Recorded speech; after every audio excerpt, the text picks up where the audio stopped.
As India's Prime Minister kicks off the first leg of his European tour, we'll be looking at what he has achieved so far and what he still hopes for in the future. And the case of two women charged with the killing in Malaysia of the DPRK leader's half-brother has been transferred to a higher court. But are they, as some fear, being made scapegoats for the real culprits? Welcome to The Point. I'm Liu Xin.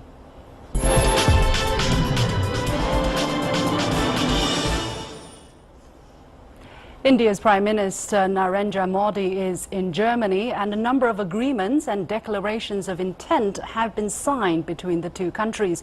A total of €1 billion will go into cooperation projects in science and technology and the startup world. This is what Mr. Modi has achieved so far on the first leg of his European trip. Before his visit, Modi described it as a new chapter in Indian-German ties. Has Modi met his target? And additionally, is Modi's charm offensive likely to be at odds with China's Belt and Road Initiative, which seeks to connect Asia and Europe through infrastructure and trade?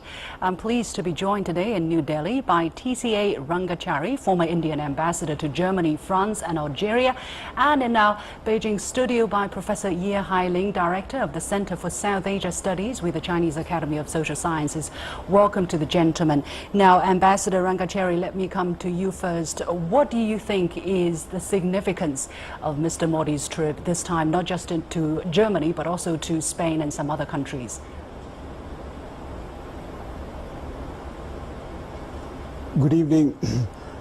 This trip of Prime Minister Modi to several European countries, Germany, Spain, France, and also a visit to Russia, is important partly in itself and partly in a larger global context. If I go to the latter first, President Trump has just been in Europe, and in the course of the last several months there have been indications about international agreements being called into question.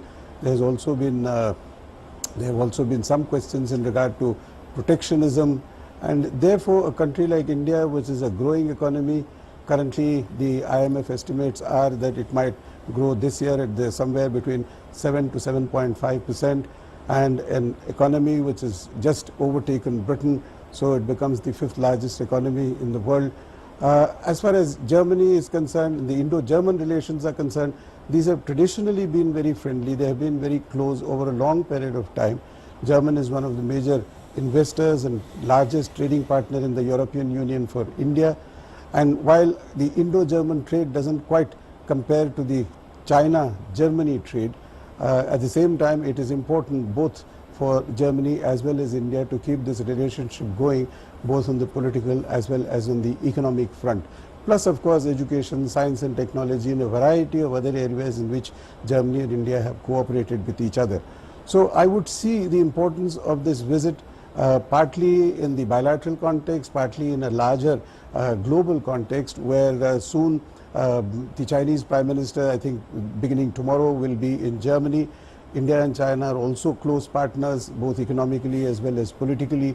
And in the context of both having emerged as major economies in the world, I think it is a signal that with the European Union, with Germany itself, which is the largest member of the European Union, the two countries, the Asian giants, if I may say so, are working together in order to step in where there are gaps because of changes that have taken place elsewhere in the world. Professor Ye, what is your take on the significance of Mr. Modi's visit to Europe and to Russia this time? I think for President Modi, it's a very important visit to the Europe because it's the time to test his theory on the domestic development, especially on the economy issue. We all know Premier Modi's theory is quite different with the then Premier Manmohan Singh. Manmohan Singh preferred the Indians' economy rising should rely on his domestic market, but Premier Modi more prefer the international cooperation, and this time to engage with Europe will lay the very consolidated foundation for India and Europe to launch their multilateral cooperation and boost Indians' external-oriented economy. And so in this context, I think this is very significant, but we need time to verify what's the actual achievement made by this visit. Especially, we also hear that on the FTA negotiation, didn't go very smoothly. Let's talk about the FTA in just a moment, but first let me bring you a short soundbite from what Mr. Modi said during a joint press conference with his host Angela Merkel. Here it is. I think the importance of partnership is, of course, beneficial for not only the two countries that are involved, but also this partnership, I feel, is something that we have always given consideration to make sure it is useful in the global context.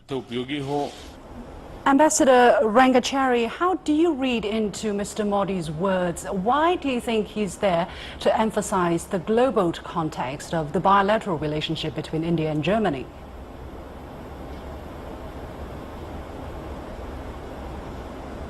Well, there have been many changes that have taken place in the recent past, as I mentioned earlier. I mean, as far as the European Union is concerned, the decision taken in Britain to leave the European Union was a major blow. It was not expected. It was not expected in the European Union. It was unexpected insofar as Britain itself was concerned. The Prime Minister, who was David Cameron, resigned precisely because of that. And the negotiations for Britain to leave European Union have just about to commence, and they're going to take a certain period of time. Therefore, within Europe, given the economic difficulties, because the rates of growth are still only hovering around 1%, and the forecast for current year as well as next year is not very much more than that.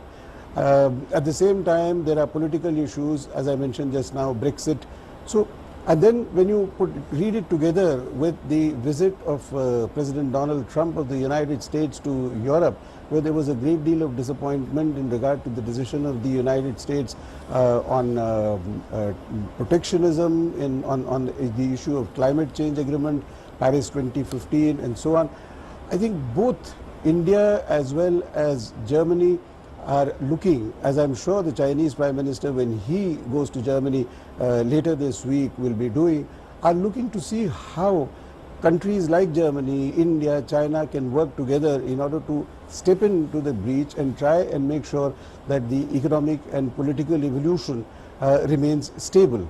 And I think it is in that context that we should look at the statement that the Prime Minister made of global developments and importance and relevance in the global context. Professor Ye, now a lot of people are saying the fact that the Western camp is seeing some split, you know, in their opinion, especially after what Angela Merkel said about the United States and UK, there is an opening of greater opportunity, of greater role to be played by countries from outside of Europe, namely China, and obviously India seems also to want to get in there and raise its international profile. How do you read into Mr. Modi's statement just now? Of course, we should admit that India's role in the global economy is rising very rapidly. Actually, the European EU is still the largest economy in the world, and the Indian record the fastest growth last year in the whole world, measured by the big economy, not the small one. So in this case, I think India's cooperation with Europe will lay a very good foundation for the world global economy to stabilize the world economy. But we also need notice the one essential effect that the Indian economy is still domestic market oriented. So India's role for the globalization in the context of the economy issue is not as large as Europe, US or China. So it represents the future is very bright, but not necessarily reflect current reality. But I think since India was accelerate its domestic economy development, also try to strengthen the linkage with the international market, this role between the Indian and Europe cooperation will be played a more important and positive role in the future. Briefly, Professor Ye, is that also the reason why the free trade agreement talks between between Europe and India has been stalled? Briefly, please. I don't think this is only between the India and Europe. It's a global, worldwide phenomenon. Actually, free trade now it seems that it's already lost its attraction compared with the past years. So we need some new thinking, try to stabilize the world economy order, but not only signed bilateral FTA. Well, Ambassador Rangachari, now you were mentioning Chinese Premier Li Keqiang's visit, which really it seems to be a coincidence that the two would be coinciding their visit to Germany at this particular moment. And when we talk about India, we cannot ignore the fact that India or the Indian government or the Indian press have been quite spectacle of the One Belt, One Road initiative that China has been trying to promote. What kind of potential cooperation do you think India and China can have, or really is there, just downright competition between the two sides?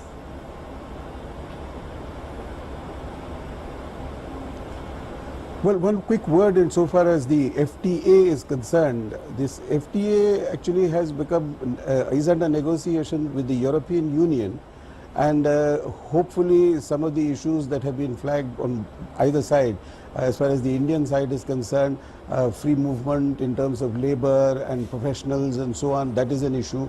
And as far as the European side is concerned, they would like to have guarantees across the board on a number of issues. Now, therefore, the process of negotiation is on, and hopefully it will come through in a not distant future.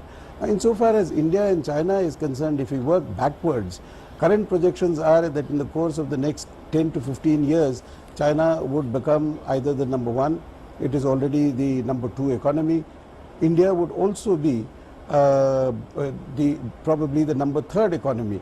And therefore, for two large economies to work together with the European Union, which is currently the largest, makes a great deal of sense, both for stability and for prosperity, not just in our region, that is the Asian region, but also insofar as the European Union, as far as Europe and global economy is concerned.